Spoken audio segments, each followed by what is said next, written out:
Notre entreprise du jour, c'est Victoire Haussmann, une société de gestion de fonds immobiliers. Nous recevons son directeur général, David Aubin. Bonjour. Bonjour. Alors, vous revenez du MIPIM qui s'est terminé vendredi. Vous allez nous raconter tout ce que se disent les professionnels sur le marché de l'immobilier. Mais peut-être que pour commencer, on peut rappeler ce qu'est le MIPIM. Alors, le MIPIM, c'est l'un des plus grands salons internationaux de l'immobilier qui regroupe chaque année à Cannes, sur la Croisette et dans le Palais des Festivals, environ 20 000 participants, 5 000 investisseurs et à peu près 3 000 exposants. Donc, c'est un excellent moyen de prendre le pouls de l'industrie. Ah ben j'allais vous dire, et alors quelle était l'atmosphère de cette édition 2018? Alors l'atmosphère, on peut dire qu'elle est marquée par deux grands thèmes. Le premier, c'est dynamisme, le deuxième, c'est prudence.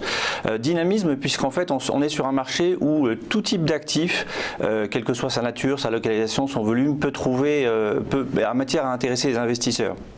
Prudence parce qu'il y a eu quand même beaucoup de capitaux, il y a eu un afflux de capitaux important sur ces dernières années et donc se pose la question de savoir si le marché est au bon prix ou si on n'est pas un petit peu en haut de cycle. Le dernier point qui a matière à nous donner satisfaction, petit cocorico, c'est Francis Bach, c'était un petit peu le thème de cette année au MIPIM. Parfait, c'est aussi le thème de notre président, il me semble. Absolument. Donc l'immobilier, c'est d'abord pour nous le logement. Donc où en est le logement en France? Quel est l'état de santé de ce segment? Alors d'abord, ce qu'on peut dire, c'est que le logement, c'est un thème d'investissement qui est très à la mode et qui a été très discuté au MIPIM. Pourquoi? Notamment parce qu'il y a des tendances de fonds qui sont assez favorables, la démographie, le fait qu'on ait un mode de vie, notamment en France, qui devient plus individuel, avec des surfaces un petit peu plus importantes demandées, la confiance des ménages qui est à un niveau relativement élevé. Donc tous ces éléments-là sont favorables. Dernier point, on le rappelle quand même, aujourd'hui on emprunte pour se loger un petit peu au-dessus d'1,5%, alors qu'en 2000 on empruntait à 7%, ce qui fait quand même une énorme différence. Alors il y a des points de vigilance bien évidemment, tout le monde se demande si les prix vont rester à ce prix-là et si les taux d'emprunt ne vont pas augmenter. On dit que les prix sont élevés, c'est vrai qu'aujourd'hui on a un marché qui est à Paris 9 000 € le mètre carré, en province à 4 100 € le mètre carré, ce qui peut sembler élevé. Maintenant si on ramène ces prix sur longue période à l'inflation, on s'aperçoit qu'en fait l'augmentation n'est pas si phénoménale que ça. Donc on n'est pas sur un marché qui est si évidemment cher. Le deuxième élément, ce qu'on entend beaucoup dire, c'est que les ménages n'arrivent plus à acheter. Là encore, c'est qu'à moitié vrai. La solvabilité des ménages qu'on voit sur le graphique ici, certes a corrigé ces derniers temps. Néanmoins, on voit qu'elle est par rapport à une longue période plutôt au-dessus de la moyenne. L'autre grand marché, ce sont évidemment les bureaux, l'immobilier de bureaux. Là aussi, on peut faire un point. Alors sur les bureaux, on peut dire que c'est un marché qui est très technique parce qu'il y a de fortes disparités, je vais y revenir. Globalement, on peut dire quand même que le contexte est très favorable. On a des créations d'emplois, la France crée 50 000 emplois par trimestre sur le secteur des services marchands, donc ça c'est favorable, ça consomme beaucoup de bureaux. On voit sur les graphiques que la confiance, le climat des affaires est supérieur à la moyenne. On voit également que le marché n'est pas si cher en termes de loyer, puisque contrairement à ce qu'on pourrait penser, encore une fois en monnaie constante sur longue période, le marché de bureaux à Paris par exemple aujourd'hui est moins cher qu'il n'était en 1980. Comment vous l'expliquez ça ? Alors, je pense que c'est très probablement lié au fait que l'offre était probablement plus restreinte à l'époque. Aujourd'hui, on a un marché d'offres relativement important avec des disparités qui méritent quand même d'être soulignées. Par exemple, le quartier central des affaires, autour du 8e arrondissement de Paris, il n'y a que 3% de surface vacante. C'est un secteur dans lequel on loue à environ 800 € le mètre carré. Le triangle d'or, c'est un petit peu plus large que le triangle d'or, beaucoup plus large même. En revanche, si on regarde des secteurs comme par exemple ce qu'on appelle péridéfense, au sud et au nord de la Défense, on est sur des niveaux de loyer qui peuvent être nettement inférieurs à 400 € par exemple, avec un taux de vacances qui est beaucoup plus important. Donc c'est un marché qui est très technique. C'est un marché aussi sur lequel il y a eu beaucoup d'afflux de capitaux. On parle de spéculation. Clairement, les prix ont beaucoup augmenté sur ces 5 dernières années. Donc c'est vrai que la prudence s'impose. Ceci étant dit, encore une fois, si on reste sur longue période, les prix au mètre carré, probablement autour de 8 000 – 8 500 € si on fait une moyenne, même si la moyenne n'est pas très significative, sont pas tellement au-dessus de la moyenne historique. Et alors, quid des autres actifs? Je pense à l'hôtellerie, au commerce. Alors effectivement, c'est des petits marchés qui sont, enfin des petits marchés.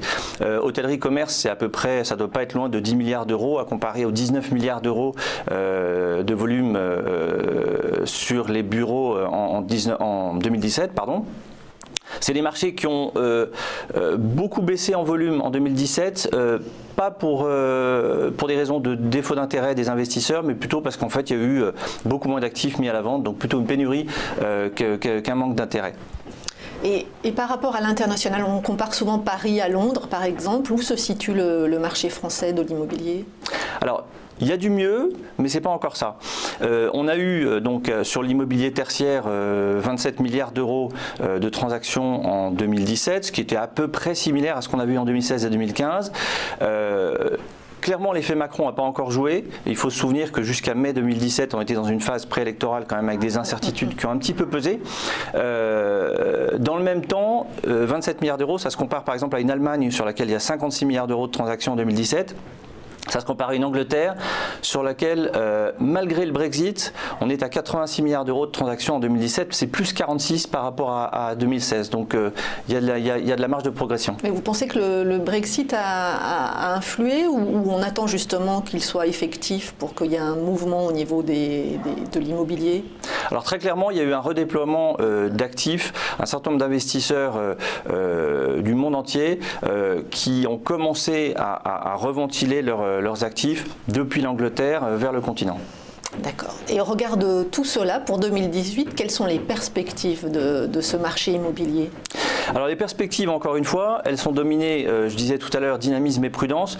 On est sur un marché qui est un marché de risque, donc sur lequel il faut faire preuve d'une extrême sélectivité dans le choix des actifs et dans le choix des thématiques. Par exemple, chez Victor Haussmann, ce à quoi on croit beaucoup, c'est qu'il faut aller sur des actifs de niche plutôt que d'aller sur, je dirais, les actifs sur lesquels tout le monde veut aller. Il ne faut pas rechercher systématiquement un très gros actif en plein Paris, parce que là, évidemment, on va se retrouver confronté à une problématique de prix. Il y a quand même des éléments de confort sous-jacents. La confiance des ménages est importante, le climat des affaires est important. On a un marché, je l'ai expliqué, qui n'est pas si cher en monnaie constante, même s'il est quand même élevé et qu'il y a une croissance importante des prix.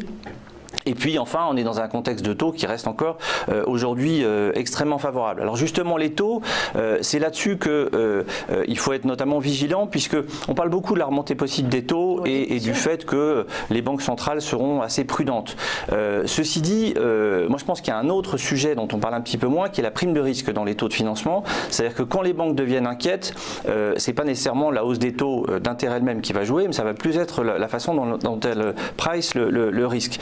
Et là, on peut avoir effectivement des effets quand même relativement importants, tant sur les taux pratiqués que sur les volumes de crédit, puisque les banques peuvent décider, on le sait, de fermer les robinets. Donc voilà pour le risque de taux. Il y a d'autres risques qu'il ne faut pas oublier. Les États ont des dettes importantes et ça peut générer une certaine volatilité. On en a vu quelques effets la semaine dernière, par exemple aux États-Unis. Et puis, bien évidemment, ne pas oublier le risque terroriste. J'allais vous le dire. Alors concrètement, si aujourd'hui on veut acheter un bien immobilier, qu'on soit un particulier ou un investisseur professionnel, qu'est-ce que vous nous conseillez?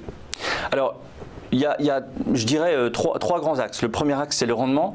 Aujourd'hui, on trouve des actifs qui ont des rendements qui sont performants et qui permettent sur le long terme de générer une création de valeur patrimoniale importante. Ça, c'est le premier point. Le deuxième point, c'est toujours veiller à la localisation, puisque nul ne sait où sera le marché dans 20 ans. Donc sur une optique de long terme, c'est vrai qu'une localisation qui est relativement assurée, c'est quand même un gage de sécurité important. Et puis le troisième élément, c'est que il faut accepter de travailler. La création de valeur aujourd'hui, elle n'est pas sur des actifs sur lesquels on va faire une bonne affaire et on va attendre tranquillement qu'il y ait une valorisation. C'est des actifs qu'on va véritablement travailler, qu'on va éventuellement rénover, agrandir, etc. Et puis, donc ça c'est un petit peu le match classique. Il y a un match dans le match qui est taux d'intérêt versus inflation. C'est-à-dire qu'aujourd'hui, on s'endette, comme je l'ai dit, à des taux qui sont très inférieurs à 2%. Si l'inflation repasse au-dessus de 2%, ça veut dire qu'implicitement, on se financera à taux négatif, ce qui est historiquement assez inouï. Et alors l'autre solution évidemment pour investir, si on ne veut pas acheter de biens, c'est d'acheter des fonds. Là, c'est quand même votre spécialité. Qu'est-ce que vous nous conseillez dans ce domaine également? Alors typiquement, les stratégies que nous avons mis en œuvre sont des stratégies qui intègrent un petit peu tout ce paysage et ces éléments que je viens de mentionner. Par exemple, notre OPCI Génération investit sur des micro-crèches et des habitats partagés seniors, ou sur un horizon à plus court terme, le FPCI Paris Autrement Investissement investit sur de la location touristique saisonnière à Paris. D'accord. 2 fonds que vous commercialisez chez Victoire Haussmann. Absolument. Merci beaucoup David Aubin, DG de Victoire Haussmann. Merci.